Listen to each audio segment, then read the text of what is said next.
Hello everyone, welcome और welcome back to my channel. कैसे हो आप सब? आई होप कि आप सभी अच्छे हों और सेफ हों। हम कर रहे हैं BA BSc 6 Sam maths dynamics, जिसमें चैप्टर नंबर 1 मैंने आपको कंप्लीट करवा दिया है। अगर आप में से किसी ने भी कोई वीडियो नहीं देखा है तो इस वीडियो के डिस्क्रिप्शन बॉक्स में कंप्लीट प्लेलिस्ट का लिंक मिल जाएगा। हर थंबनेल के ऊपर लेक्चर डले हुए हैं, लेक्चर 1, 2, 3, 4 जितने भी डले हैं अब तक देख लेना। तो कोई भी लेक्चर रहता है तो उसको देख लेना, वहाँ से कंप्लीट कर लेना। सारे एक्सरसाइज के क्वेश्चंस मैंने आपको करवाए हैं, एग्जाम्पल आपके लिए छोड़े हैं। आज से स्टार्ट करेंगे हम chapter number 2 which is relative motion. इसमें क्या है, बेसिकली एक ही कंसेप्ट है, उसी पूरे एक कंसेप्ट पे ही आपका चैप्टर बेस्ड है। बुक में से आप खुद चाहे तो पढ़ लेना, मैं बुक में से नहीं करवा रही हूँ। बुक में अलग तरीके से समझा रखा है, मैं आपको अलग तरीके से समझा रही हूँ, बट तरीका वही है, क्वेश्चन आपके हो जाएंगे ईजिली। ठीक है, अब बात करते हैं कि रिलेटिव मोशन होता क्या है। इसके पे हम पहले भी डिस्कस कर चुके हैं फर्स्ट चैप्टर में। क्या था रिलेटिव मोशन, कि अगर आप एक ट्रेन में बैठे हो, आपकी ट्रेन चल रही है विद द स्पीड ऑफ 40 और साइड में से ट्रेन जा रही है। अब वो डिपेंड करता है कि आपकी ही डायरेक्शन में जा रही है या फिर अपोजिट डायरेक्शन में आ रही है। अगर आप ऐसे चल रहे हो 40 की स्पीड से और वो ऐसे चल रही है 60 की स्पीड से, तो उस कंडीशन में क्या होगा, आप अपने आप को रेस्ट पे कंसिडर कर लोगे और आपको क्या लगेगा कि वो किस स्पीड से जा रही है, 20 की स्पीड से जा रही है। और अगर वो ऐसे आ रही है, आप ऐसे जा रहे हो, तो उसमें क्या होगा, आपकी और उसकी जो वेलोसिटी होगी वो ऐड हो जाएगी। आपको लगेगा कि वो 100 की स्पीड से चल रही है, क्योंकि डायरेक्शन क्या होगी यहाँ पे अपोजिट। तो इस चैप्टर में क्या करना है, दो चीज़ आपने करनी है। मान लो कि जो ये पार्टिकल मूविंग है इसका नाम है P और जो दूसरा पार्टिकल मूविंग है उसका नाम है Q। तो हमारा काम क्या होगा, हमारा काम ये होगा कि हमें क्या करना है, Q को किस पे लेके आना है, रेस्ट पे लेके आना है। ठीक है, हम क्या करेंगे, पार्टिकल Q को कहाँ पे लेके आएंगे, रेस्ट पे लेके आएंगे। और ये कैसे होगा, पार्टिकल Q रेस्ट पे कब आएगा, जब हम पार्टिकल P को कितनी वेलोसिटी दे देंगे जितनी कि Q की है, but in the opposite direction. अगर हम पार्टिकल P ये है, पार्टिकल Q ये है, मैं चाहती हूँ कि ये रेस्ट पे आ जाए, मुझे इसको रेस्ट पे लाना पड़ेगा सबसे पहले तो, क्योंकि हम रिलेटिव वेलोसिटी की बात कर रहे हैं। मुझे अगर रिलेटिव वेलोसिटी निकालनी है P की विद रिस्पेक्ट टू Q, तो उसके लिए Q को क्या होना पड़ेगा, रेस्ट पे होना पड़ेगा। वो रेस्ट पे कब होगा, जब हम P को उतनी ही वेलोसिटी दे दें जितनी कि Q की है, लेकिन इन द अपोजिट डायरेक्शन। तो वो जनरलाइज हो जाएगी, तो Q किस में हो जाएगा, रेस्ट में हो जाएगा। तो मतलब इस वाले पार्टिकल की दो वेलोसिटी हो गई, एक तो जो इसकी खुद की थी, यानी कि अगर ये P पार्टिकल है तो वेलोसिटी होगी VP, और अगर ये Q पार्टिकल है तो हमने इसकी अपोजिट वेलोसिटी इसको दे दी, यानी कि -VQ। तो इस पार्टिकल की क्या हो गई, दो वेलोसिटीज़ हो गई ना। तो सारा चैप्टर इसी कंसेप्ट पे बेस्ड है। और दूसरी चीज़ जो यूज़ होगी वो क्या होगा, पैरेललोग्राम लो। पैरेललोग्राम लो क्या था, हम पढ़ते थे, देखो अगर मान लो ये आपका A वेक्टर है, ये आपका B वेक्टर है, ठीक है, हम इसको पैरेललोग्राम को कंप्लीट करते थे ऐसे। और जो रिजल्टेंट, जो डायगोनल होता था इनका, डायगोनल वो क्या होता था, इसका रिजल्टेंट। इट मीन्स रिजल्टेंट क्या होगा, A vector plus B vector, ये होगा। अगर ये A वेक्टर है और ये अगर B वेक्टर है, तो जो डायगोनल होता है वो इनका क्या होता है, रिजल्टेंट होता है। ये था आपका पैरेललोग्राम लो। और इस पे बेस्ड 2-3 फॉर्मूलेज होते हैं, वो क्या होते हैं वो देख लो। अगर आपने रिजल्टेंट निकालना है तो रिजल्टेंट क्या होगा, फर्स्ट वेक्टर के मैग्नीट्यूड का स्क्वायर प्लस सेकेंड वेक्टर के मैग्नीट्यूड का square plus 2 of first vector B vector and cos of angle between them. ये जो एंगल है ये क्या है आपका अल्फ़ा, तो cos ऑफ अल्फ़ा। ठीक है, ये रिजल्टेंट का फॉर्मूला हमेशा याद रखना, हर क्वेश्चन में ये यूज़ होगा। और टेंजेंट निकालने का फॉर्मूला क्या होता है, अगर आपने ये देखना है कि जो ये आपका रिजल्टेंट है, मान लो ये A के साथ एंगल बना रहा है थीटा, तो टेंजेंट थीटा क्या होगा, देखो ध्यान से समझना है क्योंकि क्वेश्चन में एक कंसेप्ट यूज़ होने वाला है। रिजल्टेंट एंगल थीटा बना रहा है किसके साथ, A के साथ, तो बच गया कौन, B बच गया। A के साथ तो ये एंगल बना रहा है, तो फॉर्मूले में कैसे लिखोगे आप, B का मैग्नीट्यूड B के साथ क्या लिखोगे, साइन अल्फ़ा यानी कि जो पूरा है, और नीचे क्या लिखोगे, जिसके साथ एंगल बना रहा है वो प्लस जिसके साथ नहीं बना रहा उसके साथ कॉस अल्फ़ा। मतलब टेंजेंट थीटा को याद रखने का फॉर्मूला क्या है, रिजल्टेंट जिसके साथ एंगल बना रहा है उससे अपोजिट के साथ एक बार तो साइन आएगा और एक बार कोस आएगा, और नीचे साथ में वो ऐड हो जाएगा। तो ये किसकी वैल्यू आ गई, टेंजेंट थीटा की वैल्यू आ गई। समझ में आ गया? अगर मान लो मैं कह दूं कि ये एंगल फाई है, मान लो मैं कह दूं कि एंगल फाई है, तो टेंजेंट फाई की क्या वैल्यू होगी? अब फाई किसके साथ बन रहा है? बी के साथ बन रहा है, तो टेंजेंट फाई क्या होगा? ऊपर तो ए आ जाएगा, A sine alpha divided by B A plus B cos alpha. समझ में आ गया? ठीक है, तो देखो टेंजेंट थीटा का फॉर्मूला क्लियर है। अब जो मैं आपको लिखवा रही हूँ इसी पे ही सारा चैप्टर बेस्ड है, मतलब लिखना भी क्या है वैसे तो आपको पता है, बट फिर भी लिख लेते हैं हम। देखो जो मैंने आपको भी समझाया मैंने सिर्फ उसी को ही वर्डिंग्स में लिखा है, अगर आप स्क्रीनशॉट लेना चाहते हो तो इसका ले लेना और इसको नोट डाउन कर लेना। क्या लिखा है हमने, देखिए, in order to find the relative velocity of a moving particle P with respect to another moving particle Q. अगर आप पी की वेलोसिटी निकालना चाहते हो विद रिस्पेक्ट टू क्यू तो क्या करना पड़ेगा? आपको पार्टिकल क्यू को पहले किस में लेके आना पड़ेगा? रेस्ट में लेके आना पड़ेगा, क्योंकि जब हम ट्रेन में चल रहे हैं तो हम ऑटोमेटिकली वहाँ खुद को रेस्ट में कंसिडर करते हैं, लेकिन यहाँ हमें क्वेश्चन करने हैं तो इसीलिए हम ये चीज़ लिख रहे हैं कि पार्टिकल क्यू को हमें पहले किस पे लेके आना होगा? रेस्ट पे लेके आना होगा। और ये कब होगा? ये जब होगा जब हम पार्टिकल पी को कितनी वेलोसिटी दे देंगे जितनी की क्यू की है, equal magnitude but in opposite direction. तो क्यू किस में आ गया? रेस्ट में आ गया। और पार्टिकल पी के पास कितनी वेलोसिटी होगी? दो वेलोसिटी हो गई, एक वी पी और एक माइनस वी क्यू। अब रिजल्टेंट अगर हम निकालते दोनों वेलोसिटी का तो हमें क्या मिल जाएगा? रिलेटिव वेलोसिटी मिल जाएगी पी के रिस्पेक्ट में क्यू की। ठीक है, समझ में आपको अच्छे से जब आएगा जब आप क्वेश्चन करोगे। बस ये एक फॉर्मूला जो है ये लर्न करना, और ये फॉर्मूला रटना नहीं है कि we P Q V P plus minus, ऐसे नहीं रटना। ये इसका मतलब क्या है कि वी पी जो पार्टिकल की वेलोसिटी थी और एक जो हमने क्यू की विद रिस्पेक्ट टू उसको अपोजिट वेलोसिटी थी, वो उन दोनों का जो रिजल्टेंट मिलेगा ना हमें, उन दोनों का रिजल्टेंट क्या होगा? हर क्वेश्चन में आप क्या करोगे? मान लो कि ये वी पी है ये वी क्यू है, तो पैरेललोग्राम से हम इसको कंप्लीट करेंगे और जिसका डायगोनल होगा वो रिजल्टेंट होगा, तो रिजल्टेंट की जो वैल्यू होगी वो ही होगी। ठीक है, तो वी पी क्यू का मतलब यहाँ पर ये है, रट्टा नहीं मानना है कि ये है। मान लो अब यहाँ तो हम पी का विद रिस्पेक्ट टू क्यू निकाल रहे हैं, किसी क्वेश्चन में मान लीजिए पी तो ले लिया रेन और क्यू ले लिया मैन, और आपको मैन की वेलोसिटी निकालनी है विद रिस्पेक्ट टू रेन, तो वहाँ पे तो उल्टा हो गया। तो गलत नहीं करना है, इस कंसेप्ट को समझो कि हमने यहाँ वी पी क्या लिया है, वी क्यू क्या लिया, और ये उसके अकॉर्डिंग लिखा है। क्वेश्चन में हम क्वेश्चन के अकॉर्डिंग लिखेंगे, बट जो कंसेप्ट है वो आपका यही रहेगा। एक ये कंसेप्ट, एक रिजल्टेंट निकालने का फॉर्मूला और एक टेंजेंट थीटा का ये फॉर्मूला, ये तीन चीज़ पे ही बेस्ड है आपका ये पूरा का पूरा चैप्टर। एक एक्सरसाइज है 2.1, इसमें आपके 10 क्वेश्चन है, सारे के सारे क्वेश्चन इसी फॉर्मूले से हो जाएंगे। कंसेप्ट क्लियर है, समझ में आ गया? क्वेश्चन करोगे और क्लियर हो जाएगा। ठीक है, तो करते हैं क्वेश्चन को स्टार्ट। देखो फर्स्ट क्वेश्चन रीड करते हैं क्या है। To a man walking at 4 kilometre per hour rain appears to fall vertically.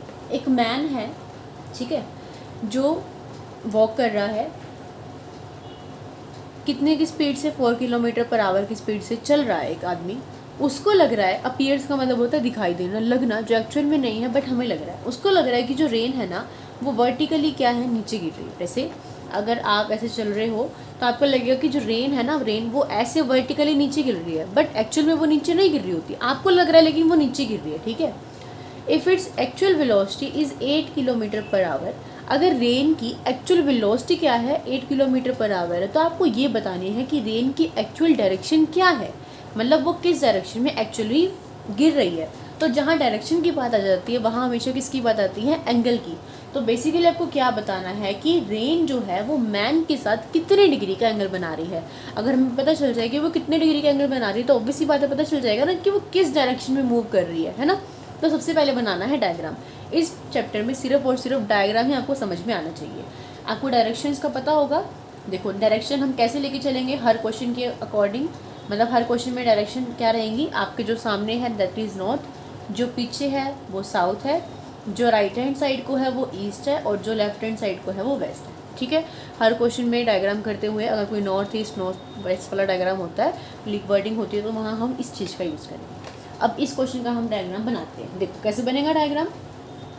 मान लीजिए जो मैन है वो ऐसे चल रहा है, मान लिया हमने कि मैन जो है वो ऐसे चल रहा है, और मैन की जो वेलोसिटी मानी है वो मानी है मैंने वी क्यू। क्या मानी है मैन की वेलोसिटी? We Q. ठीक है, अब वो ऐसे चल रहा है मैन ऐसे चल रहा है, उसको लग रहा है कि बारिश जो है वो गिर रही है, यानी कि बारिश ऐसे गिर रही है, ऐसे गिर रही है, यानी कि ऊपर से। अब आपकी मर्जी है कि आप डायग्राम में ऊपर से यहाँ तक बनाना चाहो या फिर यहाँ से लेके यहाँ तक बनाना चाहो, ठीक है।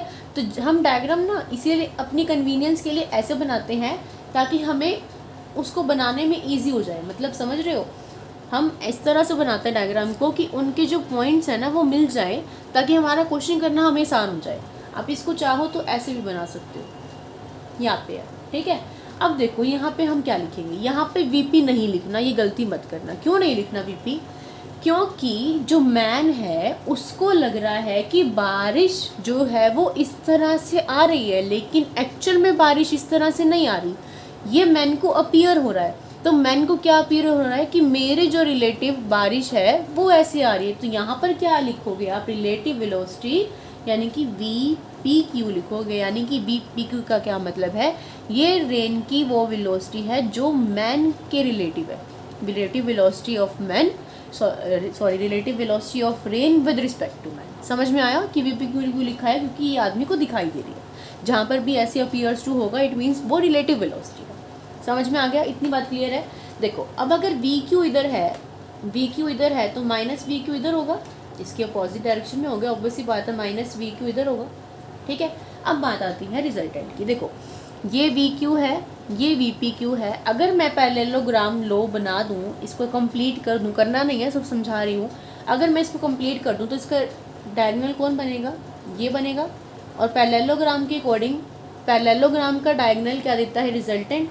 तो यहाँ जो ये रिजल्टेंट वेलोसिटी होगी ना, ये क्या है? वी पी है, क्योंकि वी क्यू ये हो गई, वी पी क्यू ये हो गई और वी पी हो गई। तो हमने फॉर्मूला क्या पढ़ा था? हमने फॉर्मूला पढ़ा था कि वी पी क्यू क्या होता है? वी पी प्लस और माइनस वी क्यू।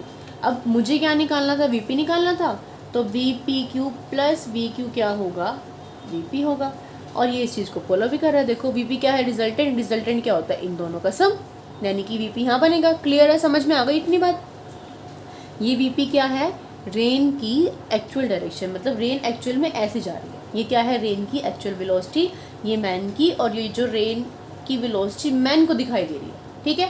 क्वेश्चन में क्या दे रखा था? हमने क्या लेट किया है? हमने लेट कर रखा है लेट वी पी, तो let V P be the velocity of rain. हमने क्या लेट कर रखा है इसको? Velocity of rain. और वी क्यू को हमने लेट कर रखा है वेलोसिटी ऑफ मैन, ठीक है। क्वेश्चन में वीपी दे रखी है आपको 8 किलोमीटर पर आवर और मैन की दे रखी है 4 किलोमीटर पर आवर। क्लियर है? इतनी बात समझ में आ गया? देखो ये एंगल कितना है? 90 डिग्री का है ना। हमें क्या निकालना है? हमें बताना है कि रेन की एक्चुअल डायरेक्शन क्या है। रेन की एक्चुअल डायरेक्शन ये है, फाइंड द एक्चुअल डायरेक्शन। तो मुझे क्या निकालना है? थीटा निकालना है, एंगल निकालना है, मतलब वो मैन के साथ कितना एंगल बना रही है। इट मीन्स मुझे ये निकालना है। इसको मान लो कि ये क्या है? थीटा है। इसको हमने क्या मान लिया? थीटा। देखो ये पूरा कितना होगा? पूरा 180 होगा। 180 में से 90 ये चला गया, तो ये पूरा कितना बचा? यहाँ से यहाँ तक का एंगल कितना बचा? 180 माइनस थीटा बचा। करके देख लेना बेशक से। ये पूरा 180 होता है, ये आपका 90 था, ये 90 था, तो ये भी 90, इधर वाला 90, ये 90 में से थीटा गया, ये 90 माइनस थीटा बच गया। तो ये 90 माइनस थीटा प्लस 90 करोगे तो ये 180 माइनस थीटा नहीं हो गया, है ना। तो यहाँ से लेके यहाँ तक का एंगल कितना है पूरा? इसको चाहो तो बड़ा बड़ा लिख लो, 180 माइनस थीटा, ठीक है। समझ में आ गई? तो मैं टेंजेंट की वैल्यू निकालती हूँ। देखो उस डायग्राम के अकॉर्डिंग भी मैंने आपको समझाया था, इसमें भी समझा रही हूँ मैं। अब हम कैसे इसको निकालेंगे? देखिए ये आपका कितना डिग्री का एंगल है? 90 डिग्री का एंगल है। मैं टेंजेंट 90 डिग्री की वैल्यू निकालूंगी। कैसे निकालूंगी? देखो अब कंसेप्ट क्या यूज़ करना है? कंसेप्ट ये यूज़ करना है, ये वी पी है, ये माइनस वी क्यू है और ये वी पी क्यू है। अब हमने क्वेश्चन को चेंज कर दिया। अभी तक इस साइड क्या था? वी पी जो था वो इन दोनों का क्या था? डायगोनल था। बट हमने माइनस वी क्यू इधर ड्रॉ किया और अब हम क्या कहेंगे? हम ये कहेंगे जो ये वी पी क्यू है ये किसका रिजल्टेंट है? माइनस वी क्यू का और वी पी का। देखो अगर आप इसका पैरेललोग्राम बनाओ तो कैसे बनेगा? ये ऐसे मिल जाएगा और ये ऐसे मिल जाएगा, मिल जाएगा ना, ये ऐसे मिल जाएगा। तो देखो ये डायगोनल इसका, ये इसका डायगोनल नहीं बनेगा। अगर आप इसको ऐसे मिला दो, यूँ मिला दो, तो ये इसका डायगोनल ही तो बनेगा इस वाले पैरेललोग्राम का। तो इसका मतलब ये क्या बन गया, इनका रिजल्टेंट नहीं बन गया किसका, माइनस वी क्यू का और वी पी का बन गया। इसमें बस यही है रिजल्टेंट समझना है कि रिजल्टेंट कौन कब कहाँ बनेगा। वी पी क्यू क्या बन गया, रिजल्टेंट किस किस का रिजल्टेंट बना, माइनस वी क्यू का और वी पी का। क्लियर है इतनी बात। अब ये रिजल्टेंट कितना एंगल बना रहा है, वी माइनस वी क्यू के साथ 90 डिग्री का एंगल बना रहा है, इसीलिए मैंने यहाँ क्या लिखा, टेंजेंट 90 डिग्री। जो मैंने आपको डायग्राम समझाया था, दोबारा बता देती हूँ मैं, उस डायग्राम में क्या था, ये तो ए वेक्टर था, ये बी वेक्टर था, हमने पैरेललोग्राम ऐसे बनाया, इसको कंप्लीट किया, ये आपका रिजल्टेंट था जो ए वेक्टर प्लस बी वेक्टर था। ए वेक्टर ऐसे था, बी वेक्टर ऐसे था और ये ऐसे था। ये पूरा एंगल आपका अल्फ़ा था और ये एंगल आपका थीटा। ठीक है, तो मैंने आपको समझाया था कि टेंजेंट थीटा अगर आपको निकालना, तो थीटा हम कौन सा ले रहे थे, जो रिजल्टेंट इसके साथ बना रहा था। यहाँ पे रिजल्टेंट ये है, रिजल्टेंट इसके साथ 90 डिग्री बना रहा है। तो हमने क्या लिखा था, हमने लिखा था tangent 90 degree is equal to A के साथ बना रहा है, ए को छोड़कर, यानी कि बी वेक्टर। बी के साथ क्या लिखा था, साइन अल्फा। नीचे क्या लिखा था, ए वेक्टर और प्लस बी वेक्टर के साथ लिखा था हमने कोस अल्फा। यही फॉर्मूला था। अब सेम चीज़ हम इस पे अप्लाई करेंगे। कैसे अप्लाई करेंगे, यहाँ रिजल्टेंट कौन है, बी पी क्यू है। कौन है, बी पी क्यू। देखो आर की जगह कौन हो गया, यहाँ पे बी पी क्यू हो गया। इस थीटा की जगह कौन हो गया, 90 डिग्री हो गया। तो देखो अब बी कौन बना इसमें, ये तो ए का काम करेगा क्योंकि रिजल्टेंट इसके साथ एंगल तो ए बना रहा है। बी का काम कौन करेगा, बी पी करेगा। समझ में आ गया, वी पी करेगा। ठीक है, यहाँ क्या लिखा था, साइन ऑफ अल्फ़ा। अल्फ़ा यानी कि ये पूरा एंगल ए और बी के बीच का पूरा एंगल। तो यहाँ देखो ये ए का काम कर रहा है, ये बी का काम कर रहा है, इनके बीच में पूरा एंगल ये वाला एंगल कितने का है, लिखा हुआ है 180 माइनस थीटा, है ना, 180 माइनस थीटा का।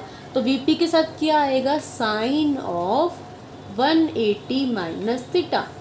समझ में आया। ए का काम कौन कर रहा है, अब हमने क्या कैसे समझाया था मैंने आपको, ए कौन है यहाँ पे, जिसके साथ ये एंगल बना रहा है, यानी कि माइनस ऑफ बी क्यू। ठीक है, और प्लस बी का काम कौन कर रहा है, बी पी कर रहा है। अब क्या लिखना होता है, कोस ऑफ अल्फ़ा।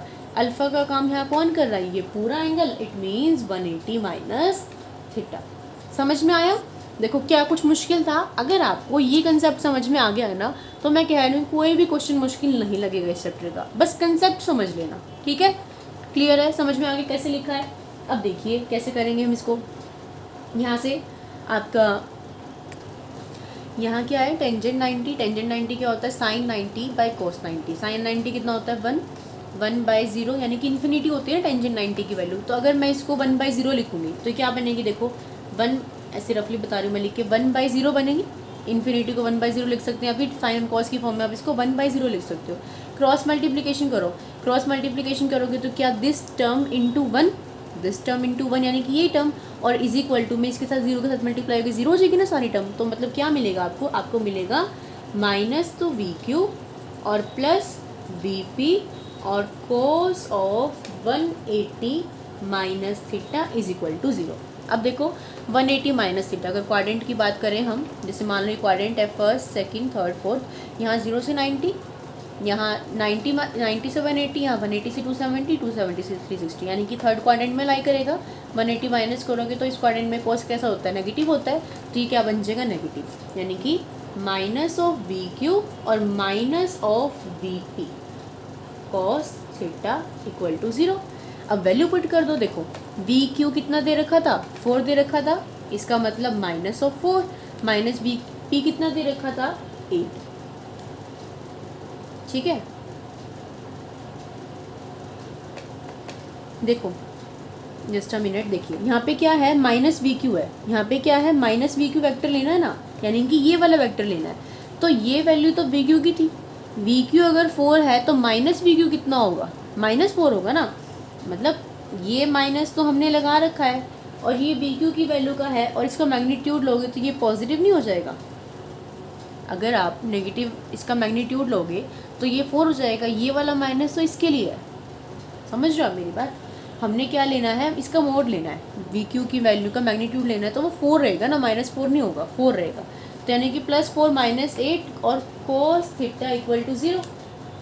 ठीक है, यहाँ से क्या बन जाएगा, यहाँ से बन जाएगा आपका 4 इक्वल टू 8 कोस थीटा। यानी कि कोस थीटा क्या आ गया 4/8 इक्वल टू कोस थीटा, यानी कि 1/2 is equal to cos theta. तो थीटा की वैल्यू क्या आ गई, कोस थीटा की वैल्यू 1/2 कब होती है, जब थीटा क्या होता है 60 डिग्री होता है तो होती है ना, cos 60 1/2 होता है। तो इसका मतलब ये जो थीटा की वैल्यू थी ये क्या आ गई 60 डिग्री आ गई। इट मीन्स जो रेन है वो मैन के साथ कितने डिग्री का एंगल बना रही है, 60 डिग्री का एंगल बना रही है।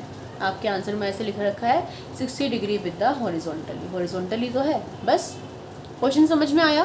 क्या यूज़ किया हमने पूरे क्वेश्चन में, एक तो डायग्राम को समझा और इस डायग्राम से हमने ये समझा कि टेंजेंट का फॉर्मूला हमने ये क्यों लिखा।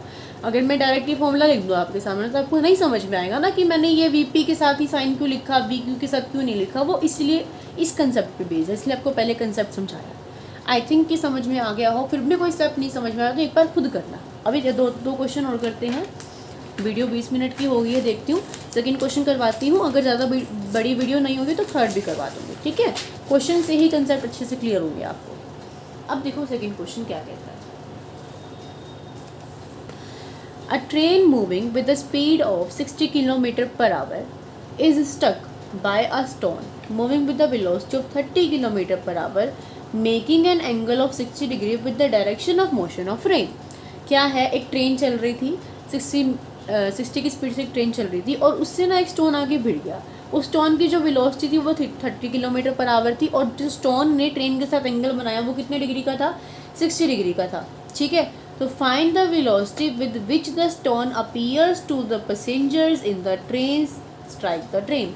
तो ये कह रहे हैं कि जो उस ट्रेन के अंदर पैसेंजर बैठे हुए थे, क्योंकि ट्रेन मोशन में थी तो उन पैसेंजर को क्या लगेगा कि स्टोन कितनी वेलोसिटी से आया।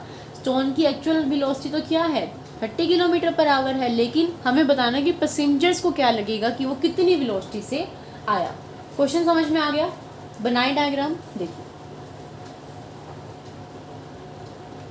हम मान लेते हैं कि ट्रेन तो चल रही थी ऐसे, ट्रेन चल रही है हमारी इस डायरेक्शन में, यानी कि वी क्यू क्या है, ट्रेन की डायरेक्शन है, ठीक है। तो उसने क्या कहा, अब देखो ट्रेन अगर ऐसे जा रही है, उसने कहा पत्थर ऐसे आके लगा और कितने डिग्री का एंगल बनाया, 60 डिग्री का एंगल बनाया। यानी कि मान लो कि पत्थर ऐसे आके लगा, ठीक है। आप ऐसे जा रहे थे, अगर इस तरह से जा रहे हो तो आप ऐसे जा रहे थे और पत्थर ऐसे आके लगा, तो बन गया ना ऐसे डायग्राम, ठीक है। तो ट्रेन ऐसे जा रही थी और पत्थर ऐसे आके लगा, यानी कि ये 60 डिग्री का एंगल बन गया। और ये कौन आ रहा है, ऐसे पत्थर आ रहा है, इसका मतलब वी कौन हो गई, वीपी हो गई, ठीक है। अगर ये वी क्यू है तो इस साइड कौन हो जाएगी, माइनस वी क्यू हो जाएगी, ठीक है। अब देखो ये बन गई आपकी वीपी। अब वही सेम बात यहाँ आती है रिजल्टेंट बाय। कैसे, ये आपका माइनस वी क्यू है, ये आपका वीपी है। अगर आप इसको बड़ा कर दो और इसको मिला दो, यानी कि पैरेललोग्राम बना दो, अगर आप पैरेललोग्राम बना दो तो ये वही सेम बात, ये क्या बनेगा आपका डायगोनल बन जाएगा। फिर चेक करके देख लो। देखो अगर आप इसको ऐसे मिलाओगे, ठीक है, और इसको ऐसे मिलाओगे तो देखो ये ऐसे ऐसे बनेगा ना कुछ, तो ये डायगोनली तो बन गया, दिख रहा है आपको, विजिबल है। समझ में आ रहा है ना मैं क्या बोल रही हूँ। मैं बोल रही हूँ कि अगर आप इन दोनों को ऐसे मिला दो, ऐसे मिला दो, पैरेललोग्राम बना दो, तो ये इसका डायगोनल बनेगा। क्या बनेगा, ये इसका डायगोनल बनेगा। तो डायगोनल मुझे क्या देगा, वीपी मेरे पास ये रही, वी क्यू मेरे पास ये रही, तो डायगोनल मुझे कौन क्या देगा, वीपी क्यू। हमारे पास फॉर्मूला क्या था वीपी क्यू का, VP plus minus V Q. तो यहाँ से मेरे को वीपी की क्यू, देखो ये मिल रहा है ना साफ साफ, वीपी क्यू यहाँ पे कौन है, वीपी और प्लस माइनस वी क्यू। समझ में आ गया। ये क्या है, रिलेटिव वेलोसिटी किसकी, स्टोन की with respect to train. V Q कौन है यहाँ पे, वेलोसिटी ऑफ ट्रेन, वीपी कौन है यहाँ पे, वेलोसिटी ऑफ स्टोन। लिख देती हूँ मैं यहाँ पे, let V P be velocity of stone. और जो कि आपके क्वेश्चन में कितनी दे रखी है, स्टोन कितने की स्पीड से आया है, वीपी का मैग्नीट्यूड दे रखा है 30, और let V Q be the velocity of train, ठीक है। वो कितनी दे रखी है, आपको दे रखी है वो 60। समझ में आ गया। हमें क्या निकालना है, वीपी क्यू, यानी कि स्टोन की velocity with respect to train. इसका मतलब क्या निकाल लेंगे हम वही तो निकाल देंगे ना कि जो पैसेंजर बैठे हैं उनको लगेगा कि हमारे अगर हम उस ट्रेन के अंदर हैं तो हमें क्या निकालना है, वी पी क्यू, मतलब कि स्टोन की वेलोसिटी विद रिस्पेक्ट टू हमारे, ठीक है। तो इसलिए हम क्या निकालेंगे, वी पी क्यू निकालेंगे। तो लगाते हैं फॉर्मूला वी पी क्यू निकालने का। वी पी क्यू क्या है, रिजल्टेंट है इन दोनों का। समझ आ गई, ये चीज़ समझ में आ गई। अब रिजल्टेंट निकालने का फॉर्मूला समझाया था ना शुरू में, कैसे निकालोगे रिजल्टेंट, वी पी के मैग्नीट्यूड का स्क्वायर माइनस वी क्यू के मैग्नीट्यूड का स्क्वायर प्लस 2। देखो यहाँ हम मैग्नीट्यूड ले रहे हैं ना, इसलिए नेगेटिव वैल्यू भी क्या हो जाएगी, पॉजिटिव हो जाएगी, इसलिए मैंने फर्स्ट क्वेश्चन में वो -4 नहीं लिया। समझ में आ रहा है, हम यहाँ पे मैग्नीट्यूड ले रहे हैं इनका, ठीक है। मतलब आपको सिर्फ वैल्यू लेनी है, ओके, नेगेटिव नहीं लेना। 2VP into minus V Q और cos of angle between them. तो देखो कॉस ऑफ एंगल कौन सा लेते थे हम, अगर मैं इस डायग्राम की बात करूं,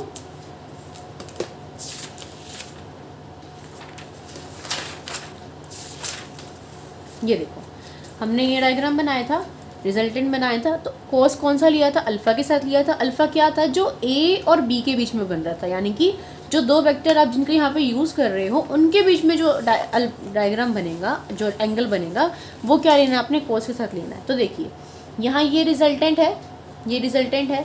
दो वेक्टर्स कौन से हैं, वी पी और वी क्यू। तो इन दोनों के बीच में जो एंगल बनेगा वो ये होगा ना, ऑब्वियसली बात है ये। तो इसका मतलब ये एंगल लेना है। ये देखो ये पूरा कितना होता है, लीनियर पेयर से 180 डिग्री होता है। 180 में से 60 माइनस हो गया तो कितना बचा, 120 बचा। तो यहाँ पे आप क्या लोगे, कॉस ऑफ 120 डिग्री, ठीक है। और इस पूरे का क्या लोगे, अंडर द रूट। समझ में आ गया। वैल्यू पुट करो, 30 का स्क्वायर 900, 60 का 360 हो जाएगा, 60 है ना, 3600। 2 इंटू 30 इंटू 60 इंटू -1/2।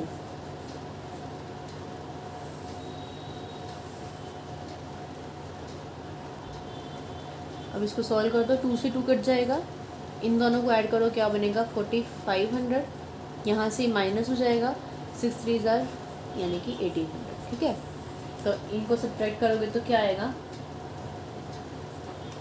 2700 का अंडर द रूट। इसको आप लिख सकते हो 30 इंटू √3 किलोमीटर पर आवर। यानी कि ये क्या आ गई, रिलेटिव वेलोसिटी आ गई किसकी, स्टोन की विद रिस्पेक्ट टू ट्रेन, ठीक है। वीपीक्यू की वैल्यू आ गई। क्या कहा था उन्होंने, find the velocity with which the stone appears to the passenger in the train strike the train.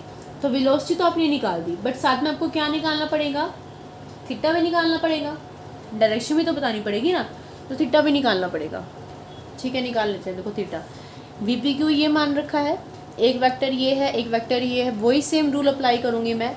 मेरे को निकालना है कि वी पी क्यू इसके साथ कितना एंगल बना रहा है, ठीक है। मैंने मान लिया कि एंगल क्या है, theta.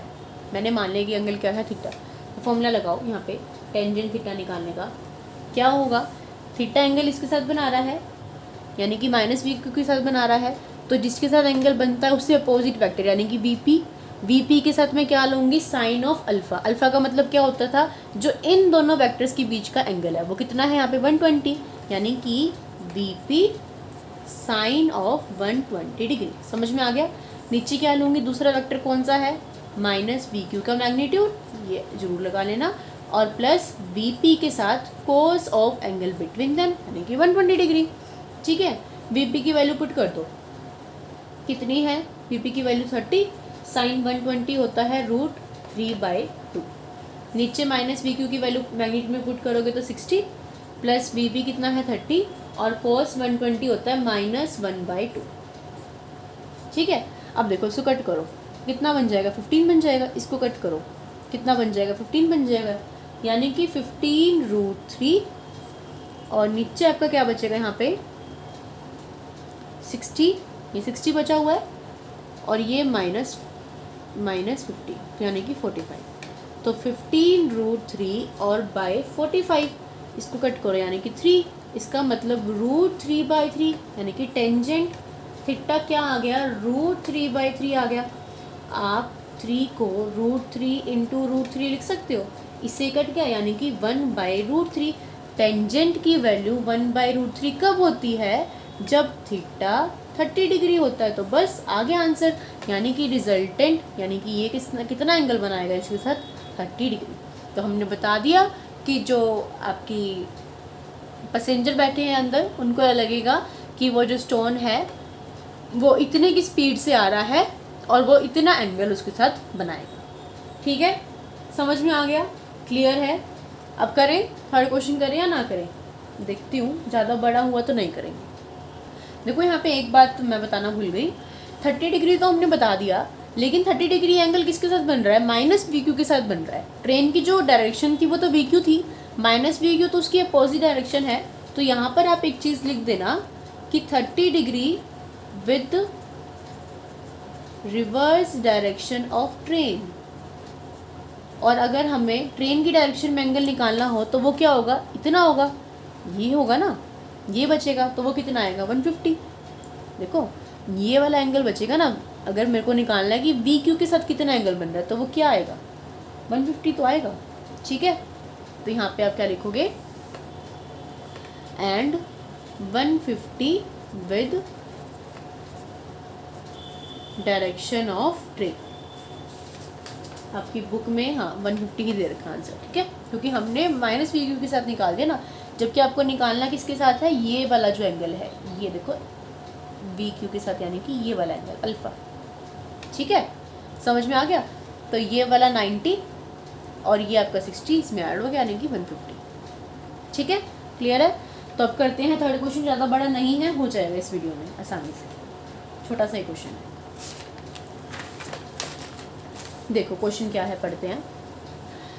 To a man going on a bicycle at 10 kilometre per hour due east, the wind seems to blow from a direction 60 degrees south of west at 6 kilometre per our, find the direction and velocity of the wind. एक man है, bicycle पे जा रहा है, east की तरफ जा रहा है, इतनी स्पीड से जा रहा है, उसको लग रहा है सीम्स लग रहा है to blow from a direction 60 degree south of west. ध्यान रखना ये जो फ्रॉम वर्ड है इसका यूज़ कैसे है, साउथ की वेस्ट से हवा है। ठीक है, एक तो ये हो कि साउथ वेस्ट की तरफ है, यानी कि 2 लिखा हो तो एरो का फ़र्क यहाँ पे क्या रहेगा वो मैं बताती हूँ। फ्रॉम का मतलब साउथ वेस्ट से आ रही है और एक साउथ वेस्ट की तरफ जा रही हो, तो फ़र्क हो गया ना, एरो का फ़र्क हो गया, डायग्राम सारा चेंज हो जाएगा। तो यहाँ लिखा है कि फ्रॉम अ डायरेक्शन, यानी कि साउथ वेस्ट से वो आ रही है, 60 डिग्री का एंगल बना रही है, इतनी की स्पीड से आ रही है। आपको विंड की एक्चुअल डायरेक्शन और वेलोसिटी बतानी है। ठीक है, बनाते हैं इसका डायग्राम। देखो मान लिया कि जो मैन है वो चल रहा था ऐसे, एक मिनट, क्या चल रहा था man, due east, north south east west, the wind seems to blow from a direction of 60 degrees south of west. देखो नॉर्थ ये होगा आपका, साउथ ये होगा, ईस्ट ये होगा और वेस्ट ये होगा, यानी कि साउथ वेस्ट, यानी कि यहाँ से आ रही है। समझ रहे हो कैसे आ रही है विंड, ऐसे आ रही है विंड, कैसे आ रही है, इस तरह से आ रही है, और कितने की स्पीड से आ रही है, 6 किलोमीटर पर आवर की स्पीड से आ रही है। इट मीन्स विंड आपकी आ रही है इस तरह से, जो उसको दिखाई दे रही है, विंड उसको दिखाई दे रही है कि इस तरह से आ रही है। और ये क्या है आपकी वी क्यू है। देखो ये क्या है वी क्यू, मैन जा रहा है ऐसे, मैन को लग रहा है कि हवा जा रही है ऐसे, ये उसको लग रहा है, इसीलिए हम क्या मानेंगे, वीपी क्यू मानेंगे। और कितना एंगल बना रही है, कितना एंगल बना रही है, उन्होंने कहा है कि वो कितना एंगल बना रही है, उसके साथ 60 डिग्री का वो एंगल बना रही है। ठीक है, इतनी बात समझ में आ गई। इसको ना ऐसे कर लो, यहाँ कर लो माइनस वी क्यू। ठीक है, और इसको कंप्लीट करने के लिए ना इसको ऐसे कर लो। समझ में आ गया डायग्राम अभी जितना हमने बनाया। ये क्या है वी क्यू, ये क्या है वीपी क्यू। तो पैरेललोग्राम से अगर आप इसको कंप्लीट करोगे तो इसका जो डायगोनल होगा वो इनके बीच में आएगा, इनके बीच में आएगा। वो डायगोनल से हमें क्या मिलेगा, वीपी मिलेगा वीपी, क्योंकि अगर आप ये वाला फॉर्मूला यूज़ करो कि वीपी क्यू होता है VP plus minus V Q, तो अगर वीपी निकालना है तो क्या होगा, VP Q plus we Q होगा ना। तो देखो इसको सेटिस्फाई कर तो रहा है, वीपी क्या है, इन दोनों का सम, और इसके साथ जो ये एंगल बना रहा है इसको मान लो अल्फ़ा, इसको मान लो अल्फ़ा। ये उन्होंने दे रखा कितना है 60 डिग्री। करना क्या है, करना ये है कि direction and velocity of wind, यानी कि जो वीपी है इसकी डायरेक्शन निकालनी है और वीपी की वैल्यू निकालनी है, यानी कि वेलोसिटी, एक्चुअल डायरेक्शन और एक्चुअल वेलोसिटी आपने किसकी निकालनी है, विंड की। ठीक है, तो वी क्यू है जो मैन की है, क्वेश्चन में गिवन है कितनी है मैन की, 10। ठीक है, और जो उसको लग रहा है कि विंड आ रही है वो कितनी है, 6, और जो थीटा है एंगल है वो कितना है, 60। ठीक है, तो देखिए वीपी की वैल्यू ये होगी। अब मैं वीपी निकालती हूँ, वीपी का मैग्नीट्यूड यानी कि रिजल्टेंट कैसे निकालोगे, इसका square plus 2 of V Q plus VP Q plus cos of angle between them, तो निकालो वी क्यू का square plus V P Q का square plus 2 V P Q और cos of angle between them. तो देखो इन दोनों की vectors के बीच में एंगल कितना बन रहा है, 60 डिग्री नहीं बन रहा, उन्होंने बता रखा ही तो कॉस ऑफ 60 डिग्री। समझ में आ गई, वैल्यू पुट करो। वी क्यू का स्क्वायर कितना हो जाएगा 100, इसका कितना हो जाएगा 36, 2 इंटू 10 इंटू 6 इंटू 1/2, 2 से 2 कट गया, क्या बचेगा 136 और प्लस 60 यानी कि 196। ठीक है, 196 किसका स्क्वायर रूट होता है, 14 का। तो विंड की स्पीड तो आ गई, क्या आ गई 14 kilometre per our, actual speed आ गई विंड की 14 किलोमीटर पर आवर। अब एक काम रह गया, क्या रहेगा, अल्फा की वैल्यू निकालना कि विंड जो है वो मैन के साथ कितना एंगल बना रही है, बस। तो टेंजेंट अल्फा की आपने वैल्यू निकालनी है, वही सेम कंसेप्ट यूज़ करेंगे। टेंजेंट अल्फा किसके साथ बन रहा है, इसके साथ बन रहा है, तो अपोजिट वेक्टर कौन है, ये वाला है। तो यानी कि वी पी क्यू के साथ क्या लिखोगे, sine of angle between them, इन दोनों के बीच में कितना एंगल बन रहा है, 60 डिग्री बन रहा है। किसके साथ एंगल बना रही है, वी क्यू के साथ बना रही है, तो वी क्यू को तो लिखोगे अकेला, और वी पी क्यू के साथ क्या लिखोगे, cos of angle between them, यानी कि कॉस ऑफ 60 डिग्री। बस वैल्यू को पुट कर दो। वी पी क्यू कितना था 6, साइन 60 कितना होता है √3/2, वी क्यू कितना है 10, वी पी क्यू कितना है 6, और cos 60 कितना होता है √3/2। ठीक है, इसको कट कर दो, यहाँ से इसको कट कर दो, कितना बचेगा 3√3, और यहाँ पर बचेगा आपका 30। ठीक है, तो 3√3/13 में आंसर कितना दे रखा है, हाँ जी इतना ही दे रखा है। ठीक है, tangent alpha equal to 3√3/13, alpha की वैल्यू हो गई tangent inverse 3√3/13 which is your answer.